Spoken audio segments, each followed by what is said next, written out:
If you're studying for the property and casualty state exam, this one's for you. Today's video is about 3 coverages that fall under an auto policy that you will absolutely need to know. We have liability coverage, collision versus comprehensive, and medical payments, or you might see it referred to as MedPay. First up is liability. This is the foundation of every auto policy, right? It protects other people when you're in an accident, and that includes bodily injury, which covers the other person's medical expenses, property damage, which covers damage to the other person's car or property. Also will cover lost wages and even lawsuits if you injure somebody else. To be very clear, this does not cover your own medical expenses or your own property damage. So this would not cover damage to your car as the insured.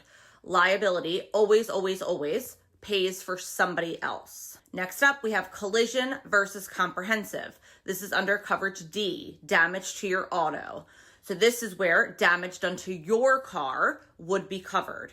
People tend to get these two terms mixed up, so let's make it clear. Collision coverage pays for damage to your car when you hit another car or you hit another object. It's essentially coverage for the vehicle when it's moving, right? You drive into something. The way they word it on the exam is upset or overturn. That could be you drive into a tree, a guardrail, right? That's collision. Comprehensive coverage, or they might refer to it as other than collision, that pays for damage to the car when it's not moving, right? Let's say your car's parked out front, your girlfriend finds out you lied to her, right? She comes out and keys your car. That's comprehensive.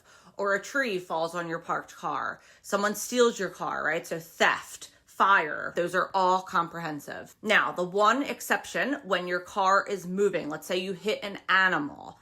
Animals are the only exception that would fall under comprehensive. If a bird hits your windshield or you hit a deer when you're driving, animals always fall under comprehensive. Quick recap on that. Collision is if you're driving and you hit something, right? You collide with something, upset or overturn. Everything else essentially is going to fall under comprehensive or other than collision. Lastly, number 3, medical payments or MedPay. This is where the insured's medical expenses would come into play. First thing to note that this is not liability. So if the question gives you a scenario and says the medical payments on Johnny's auto policy will pay for everybody except for who? It will not pay for the other person involved in the accident, right? Because that would be covered under liability, part A. Medical payments are going to pay for the insured, any resident relatives, and any passengers that are in the insured's car. And this involves any involvement with a vehicle and in any vehicle. For example, if the question says the insured went for a run and is hit